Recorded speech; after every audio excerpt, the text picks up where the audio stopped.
$1.1 billion is up for grabs between Megan Bucks and Powerball this week. We're Friends Talk Financial Planning. Hi, I'm Bridget Sullivan Mermel, and I've got a fee only financial planning practice in Chicago, Illinois. And I'm John Scherer. I run a fee-only financial planning practice in Middleton, Wisconsin. And it seems interesting that, serious financial planners are talking about what to do with lottery winnings, right? Seems kind of funny. Yeah, I know. But I think for me, I use it really in a few different ways, but really I think it's instructive as a thought experiment. I think it's a good thing to think about. Like, how would I want to change my life if I didn't have to worry about money?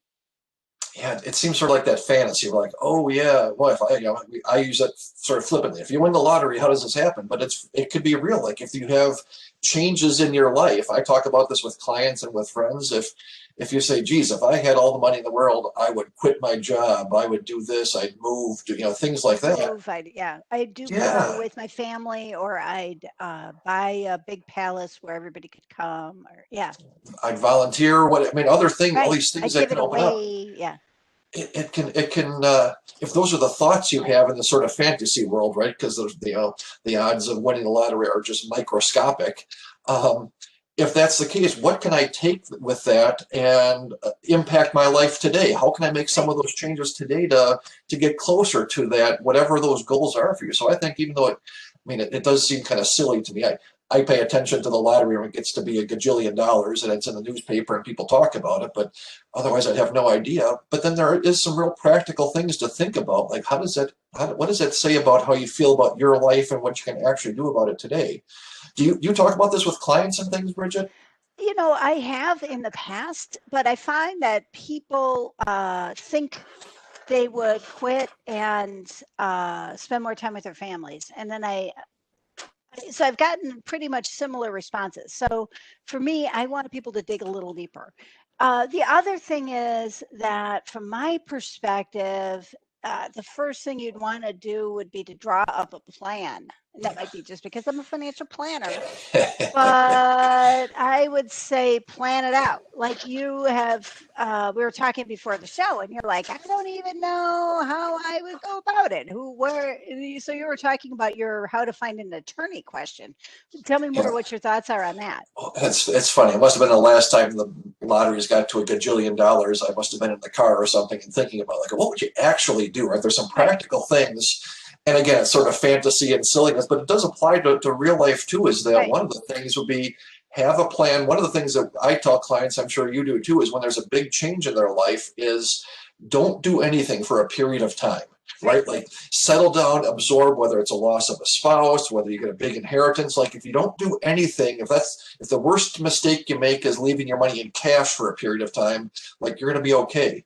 And a similar thought process, I think, when it comes to, boy, you get that winning lottery ticket, you match all the numbers, you go, holy moly, and you don't have to do anything for a period of time, right? You don't have to make the claim, and to be thoughtful about hiring an attorney and getting advice from a tax and financial standpoint. And I even thought about to the extent of would I find an attorney in my local area here in Madison or Wisconsin versus going to some city where I'm totally anonymous, Right. because I think it can change your life, right? When suddenly everybody knows. Think about who knows what your net worth is today or what your income is. Like there's very very small handful of people, maybe even one or two, right, including you. Right. Now suddenly everybody knows that you've won hundreds of millions of dollars. That can be a real game changer when it comes to Yeah. how your friends look at you, how your family, what expectations. It can be, I think there's a double-edged sword to it, but taking your time and having a plan and thinking through it really carefully and being really careful who you tell about things. Like from a practical standpoint, if you were to, have the lightning strike and you win a significant amount of money, there's no hurry. So it's sort of the same fundamentals for me as other situations where you're Exactly. not talking about $100 million, but 100,000 is don't be in a hurry to make a choice, right? So that's Yeah. what I think about that one.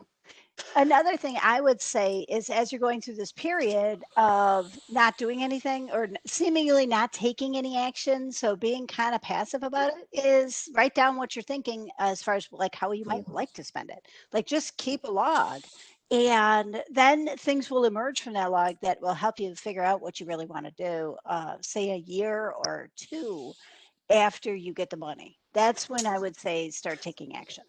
Yeah, that's a great, and again, to me, that's such similar advice when when people inherit money or your business is sold and you have, get a payout, and like, listen, you don't need to do it. We feel like we need, as I think it's a human nature, right? We need to do something. We need to take action and do something.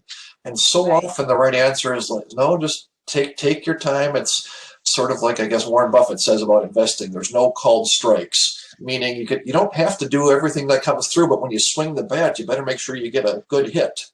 All right, similar thought process. You don't need to do something, but you can sit back and wait for the right time on those things.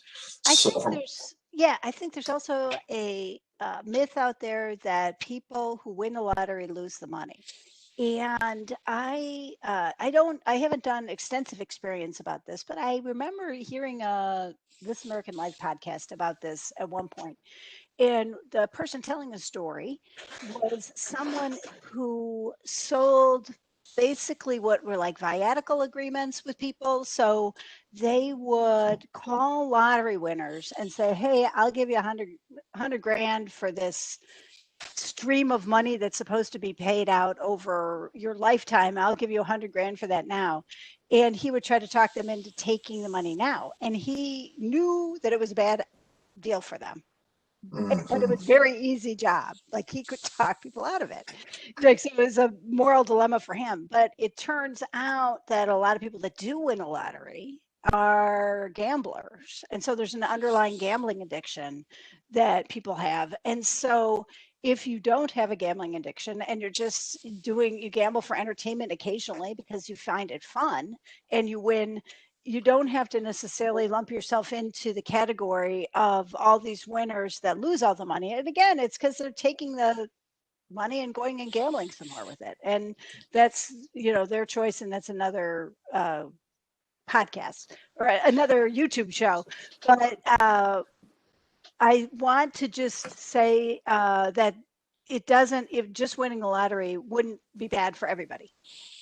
Yeah, no, but there certainly can be some dark sides to it, right? Some Yeah, other things that you think exactly. about with that.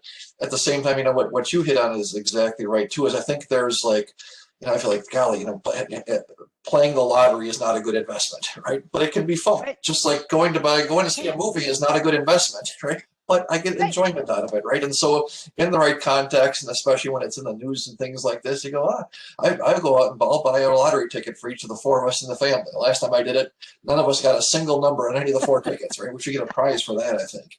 But it's something, Right. it's a social thing, and It's those, fun. so it's Yeah, not necessarily a bad thing if it's part of your entertainment budget, right? Like that's part of exactly. the fun things to do with it, and even thinking about it, like it seems silly, but it's no different than me thinking about, boy, if I would be a movie star when I was a kid, or do I want to be a Right. pro football player, or here what I could do if I were in this situation. It's kind of interesting to think about, and then there are some practical applications to the whole thing. And I'd encourage, as part of a wrap up with things, is when this comes up, certainly in conversation as the lottery's at record high levels, but as you talk with your friends and think about your own life, like what would you do? What would you actually do if you When had you, yeah, $100,000 a week right. coming in, or some crazy amount of income, right? Where how does it apply to your real life? Of course, if you're having a hard time putting food on the table or and you're struggling financially, it's one thing.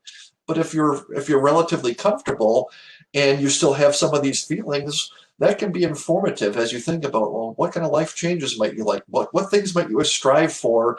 And the sort of thinking about the lottery thing can help you along the lines with that. Yeah, great. So I think that's a great place to wrap it up.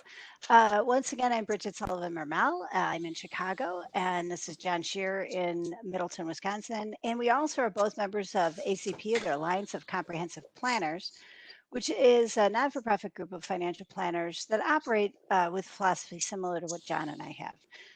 Lastly, I want to remind people to subscribe. This is what That's gives right. us some credibility with YouTube and helps us keep the show going. So if you can hit the subscribe button, we'd appreciate it. Right. Thanks so much, Bridget. Thanks, John.